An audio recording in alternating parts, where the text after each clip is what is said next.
जय हिंद एवरीवन, स्वागत है आपका वी नेशन ट्रिपल वन के एक नए एपिसोड में, जहां आपके लिए लेकर आते हैं इंडियन डिफेंस के प्रमुख अपडेट्स को सबसे पहले। तो चैनल को सब्सक्राइब करना मत भूलिएगा।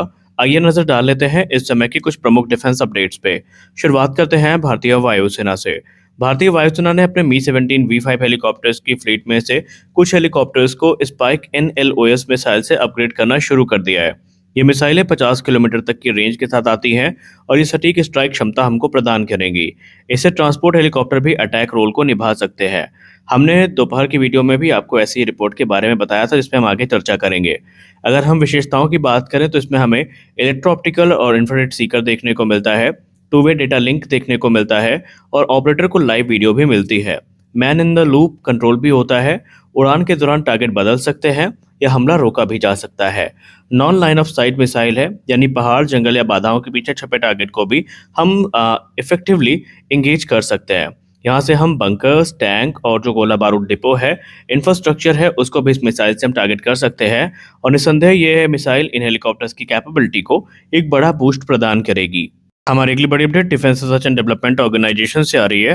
Defence research and development organisation ने Tapas medium altitude long endurance unmanned aerial vehicle की कई अहम टेक्नोलॉजी प्राइवेट कंपनियों को ट्रांसफर करी है। इनका उद्देश्य है भारत में स्वदेशी ड्रोन इकोसिस्टम को मजबूत करना और आने वाले 87 medium altitude long endurance drone tender के लिए इंडस्ट्री को तैयार करना।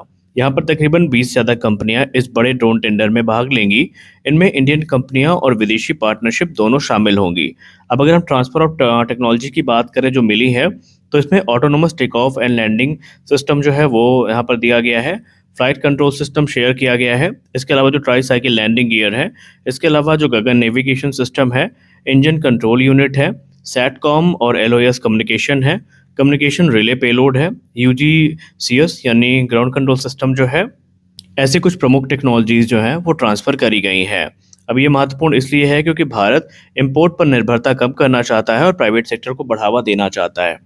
भारत की नौसेना के आधुनिकीकरण में अब जापान और दक्षिण कोरिया दोनों रुचि दिखा रहे हैं। दक्षिण कोरिया की HD हुंडई ने भारत में तकरीबन $4 बिलियन का बड़ा शिपयार्ड बनाने की योजना बनाई है। दरअसल ये कदम मेक इन इंडिया के तहत भारत के साथ डिफेंस पार्टनरशिप को बढ़ाने के लिए है। अब अगर हम HD हुंडई की बात करें तो HD हुंडई ने भारत को अपना HDF 6000 फ्रिगेट ऑफर किया है।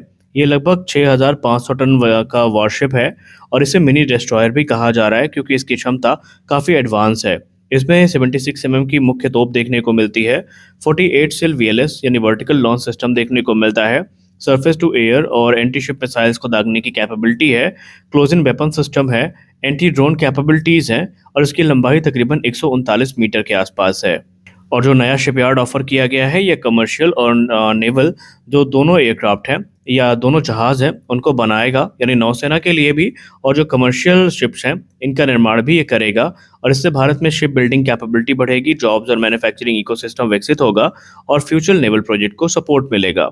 जापान पहले ही जो मोगामी क्लास फ्रिगेट के लिए टेक्नोलॉजी ट्रांसफर है वो ऑफर कर चुका है और दक्षिण कोरिया इससे आगे जाकर भारत में ही प्रोडक्शन इंफ्रास्ट्रक्चर बनाना चाहता है। Bharat BrahMos supersonic cruise missile में स्वदेशीकरण स्तर को 90 से लेकर 95% तक बढ़ाना चाहता है। करेंटली इसका जो इंडियनाइजेशन रेट है वो 83% का है और लक्ष्य है 2026 तक इसे 85% तक ले जाना। इसके लिए DRDO रूस की NPO मशीनोस्टोनिया के साथ बातचीत कर रहा है। लागत कम करने की यहाँ पर एक बड़ी वजह भी है। रूस की जो ओनिक्स मिसाइल है वो सस्ती है, जो कि तकरीबन 1.25 से $1.5 बिलियन कॉस्ट करती है। वहीं भारत की ब्रह्मोस महंगी है क्योंकि इसमें जो एडवांस टेक्नोलॉजी है, खासकर जो ER वेरिएंट है जो 450 किलोमीटर तक की रेंज को ऑफर करता है, वो जॉइंट वेंचर के अंतर्गत बनाया गया है और बहुत सारे जो कंपोनेंट्स है भारत को इंपोर्ट करने पड़ते हैं। इससे इसका रेट काफ़ी ज़्यादा बढ़ जाता है। अभी तकरीबन 15 से लेकर 20% तक जो क्रिटिकल कंपोनेंट है वो रूस से आते हैं। इसमें लिक्विड रैमजेट इंजन हो गया, fuel system, air intake, high frequency electronics जो है ये रशिया से ही आते हैं। भारत यहाँ पर प्रगति तो कर रहा है, लेकिन कोशिश है कि जल्दी से जल्दी इंडियनाइजेशन रेट को 90% से एबव ले जाएं ताकि कॉस्ट को कम किया जा सके। जैसा मैंने आपको पहले भी अवगत करवाया था कि जैसे ही HAL के नए CMD अपना पदभार ग्रहण करेंगे, उसके तुरंत बाद एक नई मीटिंग का आयोजन किया जाएगा जो कि HAL और इंडियन एयरफोर्स के बीच में होगी और यहाँ पर तेजस की डिलीवरी पर बात होगी।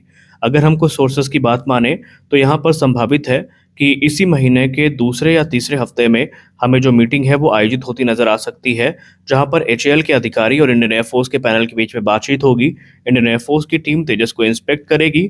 अगर उनकी शर्तों के हिसाब से या उनकी दी गई कंडीशन के हिसाब से कार्य यहाँ पर पूर्ण होता नजर आया, तो फिर हमें बहुत जल्दी तेजस की जो डिलीवरी सेरेमनी है वो देखने को मिलेगी, जिसके लिए हाल ही में एचएएल ने टेंडर जारी किया था।